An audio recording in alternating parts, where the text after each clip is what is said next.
Mga kapiker, ito mga kabikers, ito yung recipe natin ngayon, torta Cebuana, ubi. Simpleng torta pero napakasarap nito mga kabiker.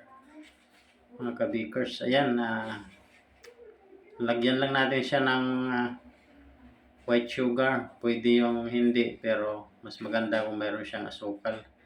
Napakasarap nito mga kabikers, ayan, napakalambot. Tamang-tama to pag pambahay lang recipe mga kabikers. Ayan o. Tingnan natin yung kanyang texture mga kabikers. Napakaganda. Ayan. Ito mga ingredients natin mga kabikers. Ayan. Umpisa na natin. White sugar, 1 cup. 1 kutsara na milk powder. 1 kutsara na mantika. Margarine, 1 kutsara. Ayan. 1 cup na tubig. Mix lang natin mga kabikers. Ang ating dry yeast na ginamit doon mga kabikers is kalahating kutsara ha. Tapos yung baking powder natin 1 kutsara. Baka hindi nyo masyadong nakita mga kabikers.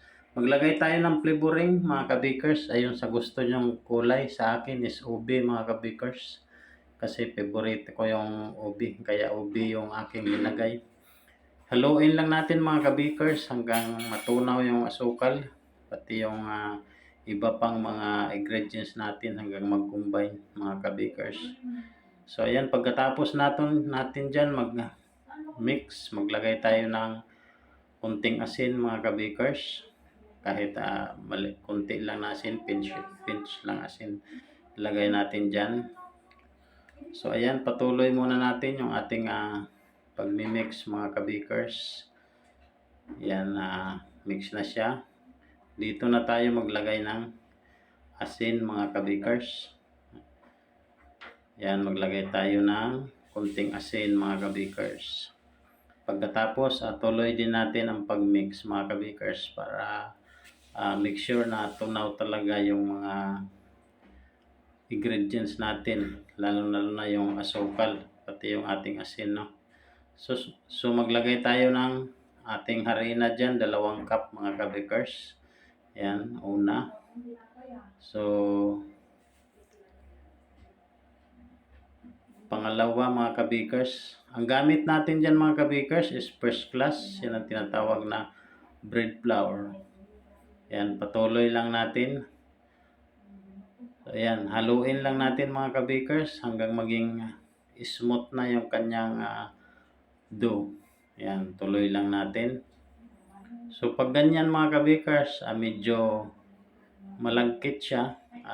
Tuloy nyo lang mga kabikers. Tuloy nyo lang yung pagmasa kay mawala din niya siya. Ayan. So ayan, medyo smooth na siya. Nabawasan na yung kanyang alagkit. So hindi na tayo magdadagdag ng tubig. Bale, tama na yung tubig na linagay natin, yung 1 cup. So ayan, patuloy lang natin. Tuloy lang natin siyang masahin. So ayan, okay na. Dito pala mga kabikers, sa pag lalagay ko siya dyan sa ating piping bag, no? Pwede naman hindi na kayo gumamit yan, optional lang yung piping bag. Pwede kayo gumamit ng cup, yung maliliit na cup, yung half cup, mga ganun. Yung gawin yung panukat bago nyo ilagay doon sa molder na pag lulutuan nyo. Kahit anong klaseng molder mga kabikers, pwede. So ako ang gagamitin ko dyan na molder is yung pangtorta. So ayan mga kabikers, nalagay na nga natin dyan sa ating piping bag. Tinali natin. Ayan, tapos putasan natin yung dulo niyan mamaya. So ayan yung aking gagamitin. Ito yung molder ko ng torta. Linagyan ko lang siya ng baking cup. Bali yung baking cup na linagay ko dyan is yung 2 ounce lang. Yung 2 ounce ang size. Pero optional lang yan mga kabikers. Kung wala, diretso na. Kahit anong klaseng molder yung paglagyan nyo, pwede yan mga kabikers. Napakasarap talaga nito mga kabikers. Yung torta, ubi torta Cebuana. Napakasimple lang yung ingredients na ginagamit natin. May kita lang talaga natin dito kung meron kayong bakery. Andyan na talaga yung mga ingredients natin. So ayan, pwede itong pang business, no? Dublihin nyo lang yung ingredients yung gusto nyo. So ayan, patuloy lang tayo mga kabikers sa paglagay ng ating mixture sa ating halanera. Natapos na nga mga kabikers. Ayan. Bali yan lang nagawa natin. Maliit lang siya kasi pambahay recipe lang. Pero kung gusto nyo pang business, dublehin nyo na lang. So yan, pinalasa ko siya ng 1 hour. Mga kabikers, after 1 hour, yan na siya.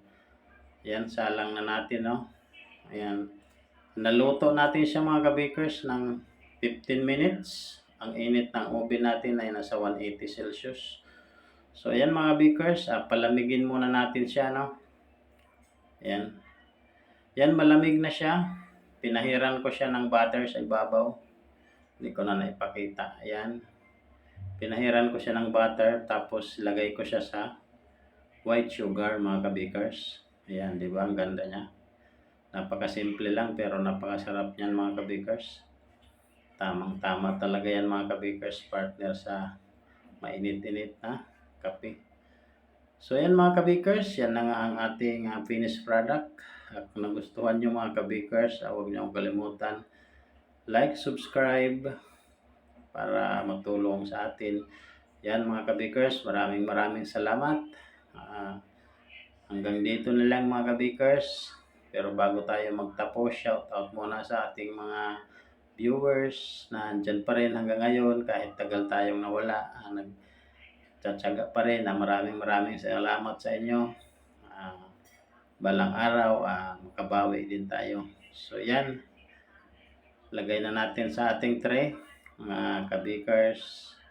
At pagkatapos ay ilalagay natin dyan sa ating may istante dahil may meriendahin yan ng ating mga kasama dito. So ayan mga kabakers, hanggang dito na lang. Maraming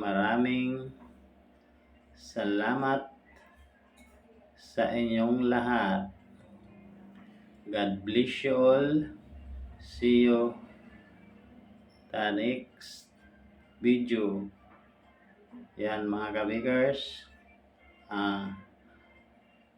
hanggang dito na lang. Ilang beses ka nang nagpaalam. Hanggang dito na lang. Bye-bye.